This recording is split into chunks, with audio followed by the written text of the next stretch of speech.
शुक्लां ब्रह्मविचारसारपरमाद्यां जगद्व्यापिनीं वीणापुस्तकधारिणीं अभयदां जाड्यान्धकारापहां हस्ते स्फाटिकमालिकां विदधतीं पद्मासने संस्थितां वन्दे तां परमेश्वरीं भगवतीं बुद्धिप्रदां शारदाम्।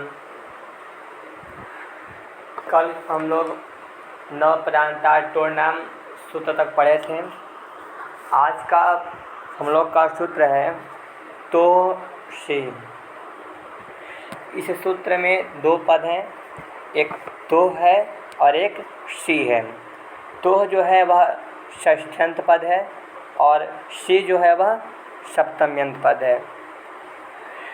जिसमें सप्तम्यंत पद लगा होता है तो उसका अर्थ होता है परे रहने पर। यहाँ पर मूर्धन्य सकार में लगा हुआ है तो शी अर्थात मूर्धन्य सकार के परे होने पर। तो जिस पद में षष्ठ्यंत पद लगा होता है तो उसके आगे हम क्या जोड़ते हैं, षष्ठी स्थानीय योगा से के सहायता से हम स्थानीय जोड़ देते हैं तो उसके स्थान पे कार्य होता है। तो सूत्र से क्या अर्थ निकल रहा है कि मूर्धन्य सकार के परे होने पर तो अर्थात तवर्ग के स्थान पर वृत्ति में लिया है न अष्टत्वम। अष्टना अष्टु से यहाँ पर अष्टु का और न पदान्ताटो नाम से न का वृत्ति आ रहा है। तो क्या है, तोह से न अष्टत्वम अर्थात मूर्धन्य सकार के परे होने पर तवर्ग के स्थान पर अष्टुत्व नहीं होता है, तवर्ग को अष्टुत्व नहीं होता है। प्रयोग क्या है, संषष्ठः।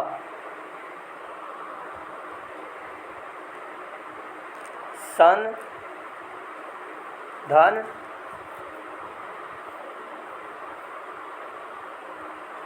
षष्ठः ऐसा रहता है। यहाँ पे अष्टुणा अष्टु सूत्र प्राप्त है कि नहीं है।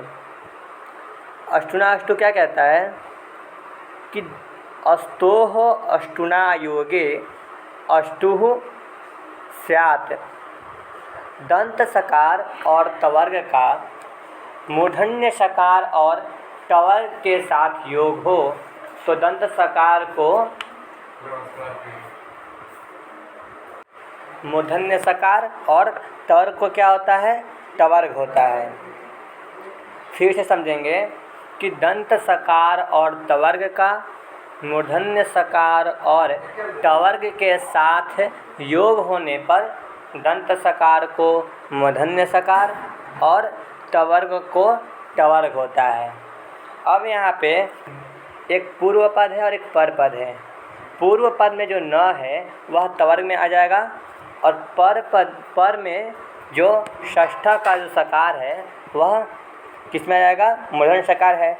तो दोनों का योग है, तवर्ग का और मूर्धन्य सकार का योग होने के कारण यहाँ पे तवर्ग के स्थान पर क्या हो जाना चाहिए, टवर्ग हो जाना चाहिए अर्थात संषष्ठः ऐसा प्रयोग बनना चाहिए था।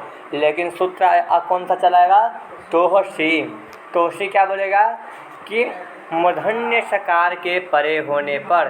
ठीक, तो मूर्धन्य सकार यहाँ पर में है, मूर्धन्य सकार के परे होने पर तो अर्थात तवर्ग को, तो तवर्ग न क्या है, तवर्ग में आता है तो इस तवर्ग को अष्टुत्व नहीं होता है अर्थात अष्टुना अष्टु को तोह से क्या करेगा, बांध देगा, कहेगा अष्टुत्व नहीं होगा। जब अष्टुत्व नहीं होगा तो संषष्ठ का संषष्ठ ही रह जाता है।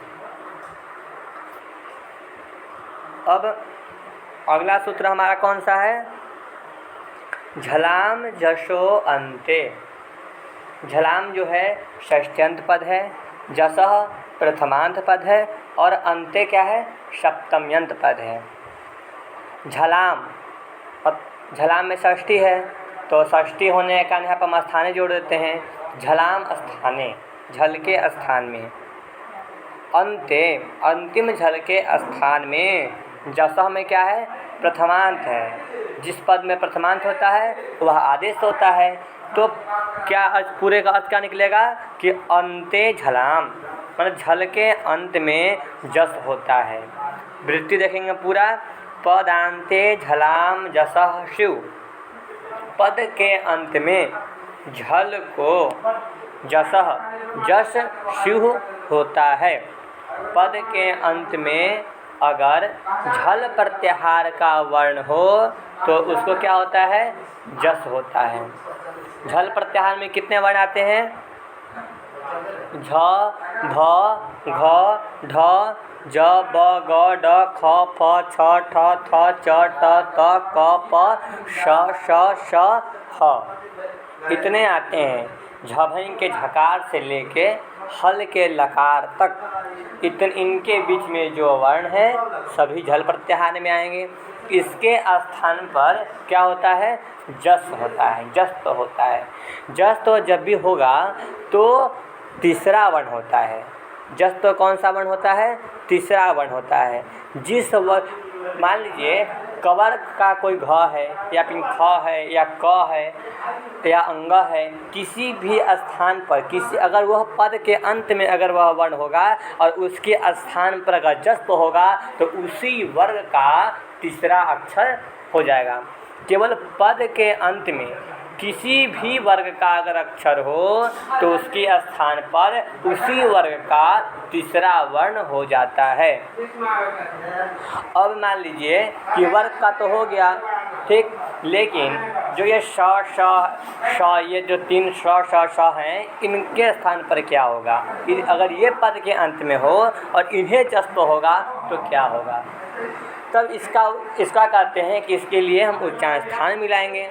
कैसे, तो कहते हैं कि मान लीजिए कि पद के अंत में मूर्धन्य सकार है तो इसके स्थान पर हम जस्प करेंगे तो कौन सा वर्ण करेंगे।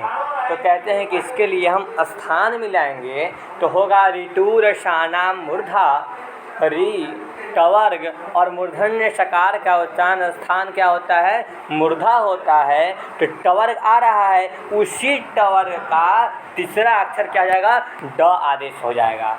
ठीक, मान लीजिए पद के अंत में अगर दंत सकार हो तो दंत सकार के क्या होता है उच्चारण स्थान, ऋतुलशानाम दंतः। तो इसमें तवर्ग आ रहा है तो तवर्ग का तीसरा अक्षर क्या हो जाएगा, त थ द वर्ण हो जाएगा। अर्थात मूर्धन्य सकार के स्थान पर ड और दंत सकार के स्थान पर द, ये आदेश हो जाएंगे। ठीक, उदाहरण में देते हैं वागीसह। क्या रहता है कि वाक धन ईसह, वाक मतलब वाणी, वाक धन ईसह। ठीक, ऐसा रहता है वाक धन ईसह, ये दीर्घी रहता है, वाक धन ईसह।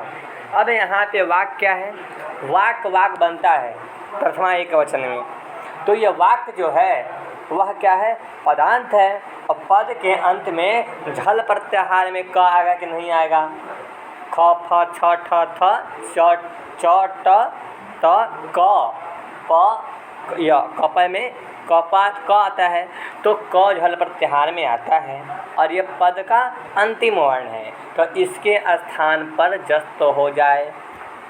झलाम जसो अंते ये नहीं कहता है कि पर में क्या आना चाहिए, बस कहता है केवल पद के अंत में हो। मान लीजिए कि अगर वाक वाक केवल रहे, वाक केवल रहे और ईसह ना रहे तो भी अगर ये पद के अंत में अगर कवर्ग है तो इसको झलाम जसो अंते से जस्त कर देंगे तो क को ग होकर वाक बन जाएगा। मान लीजिए कि ये, मान लीजिए इसके जगह एक और देख लेते उदाहरण, जैसे और कोई शब्द हो, जैसे मान लीजिए कि सट शब्द है, ठीक, सट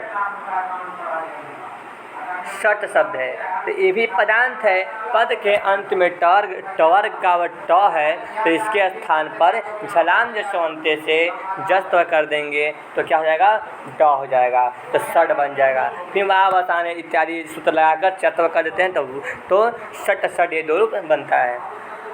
कहने का तात्पर्य ये हुआ कि पद के अंत में अगर कोई भी वर्ण हो, झल प्रत्याहार का कोई भी वर्ण हो, पद के अंत में झल प्रत्याहार का कोई भी वर्ण हो तो उसके स्थान पर इस सूत्र से जस्त हो जाता है, अर्थात तीसरा वर्ण हो जाता है।